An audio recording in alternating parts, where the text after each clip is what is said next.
Hello students, welcome to my channel. In the chapter number 15, Biodiversity and Conservation, this is an important hypothesis, Rivet-Popper hypothesis. It was given by Stanford ecologist and his name was Paul Ehrlich. Okay, this you have to learn. And in this hypothesis, first of all, you should understand that airplane was synonymous to the ecosystem. यानी आपको एक concept समझाया जाएगा airplane के through, जहां पे airplane एक ecosystem की तरह होगा और उसमें जो बोल्ट्स लगे होते हैं, जो पेच लगे होते हैं, उनको हमने कहा है रिवेट्स, जो एक्चुअली में इकोसिस्टम की स्पीशीज से रिजेंबल करता है। अब हम समझते हैं कि इस हाइपोथेसिस में कहा क्या गया था। देखो, मान लो कि आप प्लेन में जा रहे हो एंड आपको कोई रिवेट अच्छी लगी, जो सीट पे बड़ी फैंसी से रिवेट लगी हुई है और आपने वो रिवेट क्या कर ली, निकाल ली, right, you have taken it out. इसी तरीके से मैं गई, मैंने भी कुछ रिवेट निकाल ली, तो दैट मीन्स इससे एयरप्लेन की सेफ्टी पे, धीरे धीरे एयरप्लेन की सेफ्टी पे असर पड़ रहा है। बट अगर हम में से भी कोई और सपोज थर्ड पर्सन गया और उसने रिवेट्स निकाल ली, सिटिंग एरिया की जगह से तो ऑलरेडी निकल गई थी, बट उसने निकाल ली विंग एरिया से, यानी अब एयरप्लेन की सेफ्टी बहुत ज्यादा खराब हो गई है, जो फ्लाइंग एबिलिटी है वो लेस हो जाएगी और इस केस में airplane can crash also, right. So यहां पे आप देखो, स्टार्टिंग में ही मैंने आपको बताया था कि रिवेट जो है एक स्पीशीज के बराबर है। आप एक इकोसिस्टम में से स्पीशीज निकालते जा रहे हो, यानी आप एक प्लेन में से रिवेट्स निकालते जा रहे हो।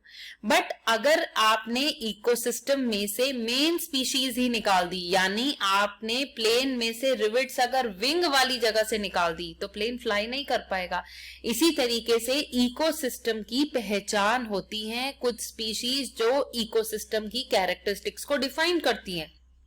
अब डेजर्ट का जो इकोसिस्टम है, वहां पे डेजर्ट प्लांट्स होंगे, राइट। आप छोटे मोटे कुछ प्लांट्स हटा लो, कोई फर्क नहीं पड़ता, बट अगर आप मेन ही प्लांट हटा लोगे तो इकोसिस्टम की आइडेंटिटी खत्म हो जाएगी and that ecosystem will no longer be surviving.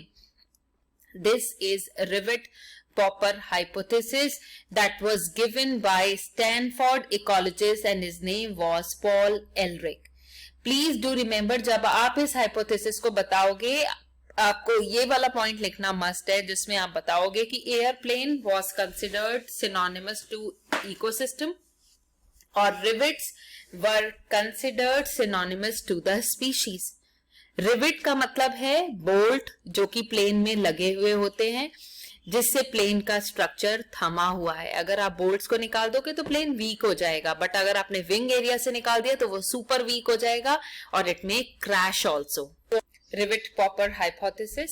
और अब हम बात करेंगे डेविड टिलमैन के कॉन्सेप्ट की। एक छोटी से पैराग्राफ में बिल्कुल इसके ऊपर आपको मेंशन करा गया है डेविड टिलमैन ने क्या कहा था। सो डेविड टिलमैन ने, आपको सिंगल लाइन में पता होना चाहिए व्हाट ही सेड, दैट अगर कोई इकोसिस्टम है, इकोसिस्टम में अगर आपको स्पीशीज वैरायटी ज्यादा मिलती है या स्पीशीज डाइवर्सिटी या डिफरेंट तरीके की स्पीशीज अगर आपको मिलती हैं, तो ऐसे केसेस में जो प्रोडक्शन है उस इकोसिस्टम का, it would be very very high. Okay, और वहां पे जो प्रोडक्टिविटी की सेंस में फ्लक्चुएशंस हैं वो नहीं होंगे। So a mere concept should be known to you that David Tilman said about an ecosystem that if its species diversity is high, then overall there would be less fluctuations in its production. आपको हर साल लगभग same production मिलता रहेगा। और जहां पे human being साथ हो, वहां पे स्पीशीज डाइवर्सिटी अगर हाई हो तभी अच्छा है, बिकॉज हम अपनी वजह से बहुत सारी स्पीशीज को मार देते हैं। तो अगर species diversity already very high है तो प्रोडक्शन ह्यूमन इंटरफेरेंस के बाद भी हाई ही रहेगा। Okay, this is all, and in next video we would be talking about the another topic from chapter number 15. So stay tuned and do like, share and subscribe to my channel Online Biology Tutorials.